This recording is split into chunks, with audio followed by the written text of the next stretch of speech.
shirkii golaha dhexe xisbiga kulmiye oo lagu dooranayo ninka noqon doona next 5 year madaxweyne qarankeena ka noqon doona ninkaasina wuxuu u baahan yahay inaynu u fiirsano eegno CV-giisa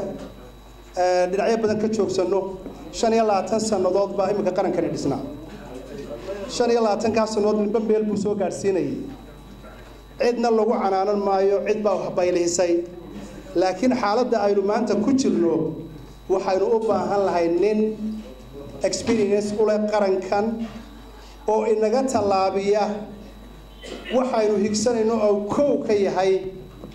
dadku ictiraaf bay eegaan wax la ictiraafki cid keenaysa ictiraafki waxayna mashquuliyay waa local politics internal problem keena ayaa aad u badan waa ogtiin waa taboorba guuxaysa barbaraa guuxaysa buu hadla waa ogtiin inta aynu ictiraaf doonayna inaga gudaheena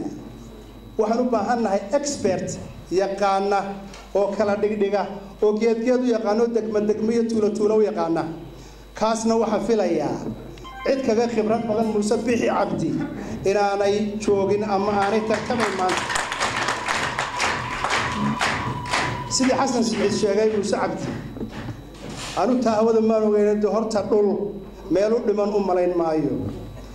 shalay toolan la kulanay golaha yaga dhexe dhowr iyo 20 maan shalay ugu tagnay malaanin baanu waliba haysatay kaga dhacay laakiin inta kale uu kala garanay qof aanu garanayn ama jabhad Soomaaliya ama wadanka ku noolaa last 34 years wuxuu ahaa nin ku soo jiray bi'adan ama Somaliland ama Ethiopia ha noqoto halkankii siyaasadeysna ama ha noqoto beelaha ee intaan dimuqraasiga u guurin ee aynu shirbeelaad ka qabsan jirnay axda qarameedkii wuxuu haddana la kowsaday habkan dimuqraasiga oo aynu aasaasnay 2001dii Allah u naxariistay markii uu inoo sameeyay dastuurka Maxamed Xaaji Ibrahim Cigaal wuxuu ahaa Muuse Bixi Cabdi ragii la kowsaday xisbigan kulmiye ilaa maantana ku dhex jira qaab kastuu isu bedelo cid kastoo iska sharaxda waxaan filayaa cid kaga xuquuq badan oo aynu maanta saarnaa inaanay jirin ta kale waxa isweydiin leh caalamka marka aad tagto ee aad shaqo tagayso CV baa lagu weydiinaya halkan waaban arko Soomaaliland lafteeda imika CV-gaaga lagu weydiinaya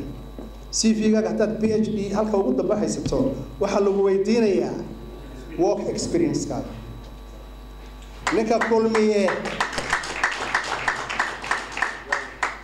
kulmiye la kowsaday ee imika ku cusub ama la bilaabay dawladdan cusub ama bartankii ka soo booday waa inaynu u fiirsanaa ma eegayna CV waxaanu eegaynaa work experience-ka qofkaynu eegaynaa kaasaynu ku tixgelinaynaa kaasaynu ku dooranaynaa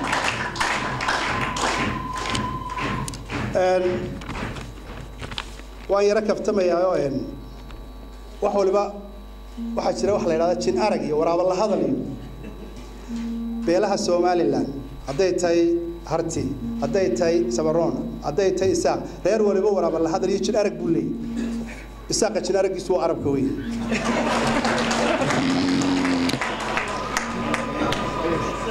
beeshan waayo had iyo jeer halkan raacnaa guuleysata marka ma dabashaanu ka faalinaa ma meel inaanu jin aragna taasaan noo cadaynaysa waxaan filayaa waxa aanu maanta ugu soo ururneen majority-gii reer koodhan halka imika soo tubi doonaa waxay arkeen guusha Muuse Bixi Cabdi taasaanaynu ku bishaaraysanayna insha Allah biidillah waan noqonayaa waxaan halkan ku soo dhaweynayaa xubnihii golaha dhexe xisbiga kulmiye ayaan qof ugu yeerayaa nin baa laga hayay wuxuu oran jiray soo maraa malagii afkeeday kala daysan weyn subaxa hore inta xood ka tago ayaa geela la qalay waxa soo midi soo gelin jiray markaasuu dhigi wax soo marin jiro uu yimaada suuq yimaada maqaxiye raay barigi hore kiliga la isugu farxali jiray inuu ku farxal jiray way ma jiro masuuntu mididii oo saa wada dhiig lu yarkay adan igu shub afkeeda kala daysan weydii marasuu yarkoo khalkhalsan baa kildhiga ugu shuba markuu dhamaysto haddana tooradiintu saa u galiyo kiinankii maqalku adeer waxba ha bixina iska bax buu yiraahdaa afkeeda kala daysan weydii waxaan ugu horeysiinayaa xubnaha golaha dhexe